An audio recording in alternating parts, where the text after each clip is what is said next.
إن الحمد لله والصلاة والسلام على رسول الله. أعوذ بالله من الشيطان الرجيم. بسم الله الرحمن الرحيم. يرفع الله الذين آمنوا منكم والذين أوتوا العلم درجات والله بما تعملون خبير. العلماء ورثة الأنبياء وإن الأنبياء لم يورثوا دينارا ولا درهما وإنما ورثوا العلم فمن أخذه أخذ بحظ وافر أو كما قال النبي صلى الله عليه وسلم.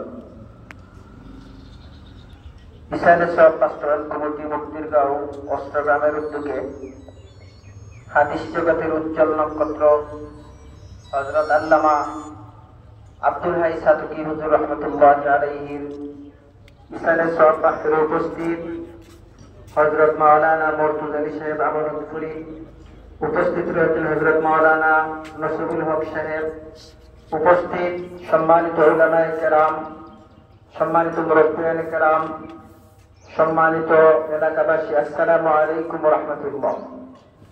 আমরা আল্লাহর দরবারে শুকরিয়া আদায় করছি যে রব্বুল আলামিন আমাদেরকে একটি মহতী মাহফিলে আসার বসার তৌফিক দিয়েছেন, সেই জন্য আল্লাহর শুকরিয়া আদায় করছি, আলহামদুলিল্লাহ।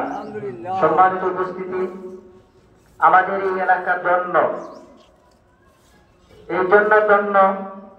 হাদিস জগতের উজ্জ্বল নক্ষত্র আল্লামা সাদুকি হুজুর রহমতুল্লাহ আলাইহির জন্ম হয়েছে এই এলাকার মাটিতে। তিনি ছিলেন জগৎ বিখ্যাত একজন হাদিস বিশারদ।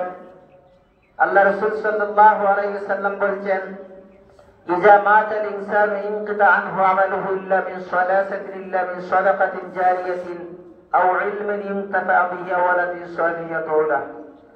মানুষ মৃত্যুবরণ করার পর আমলের সব দরজা বন্ধ হয়ে যাবে তিনটি আমল ব্যতীত। এই তিনটি আমলের সাথে হুজুরের সরাসরি সম্পর্ক রয়েছে, হোক সুবহানাল্লাহ।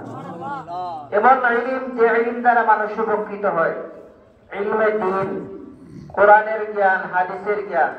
তিনি ছিলেন জগৎ বিখ্যাত হাদিস বিশারদ, সদকায়ে জারিয়া। তিনি যে অসংখ্য গণিত শিক্ষার্থী রেখে গেছেন, দ্বীনের খেদমত করে গেছেন, মসজিদ মাদ্রাসা মক্তবের সাথে তিনি সম্পৃক্ত ছিলেন।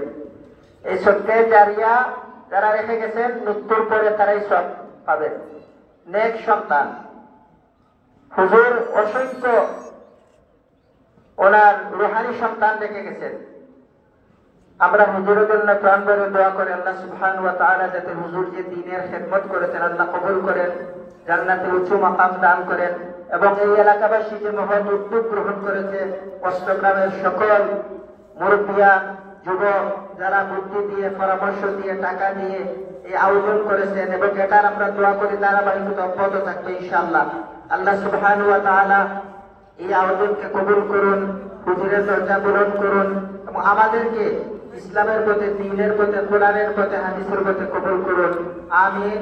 সবার প্রতি আন্তরিক শুকরিয়া জানিয়ে আমি আমার সংক্ষিপ্ত কথা শেষ করছি। আসসালামু আলাইকুম ওয়া রাহমাতুল্লাহ।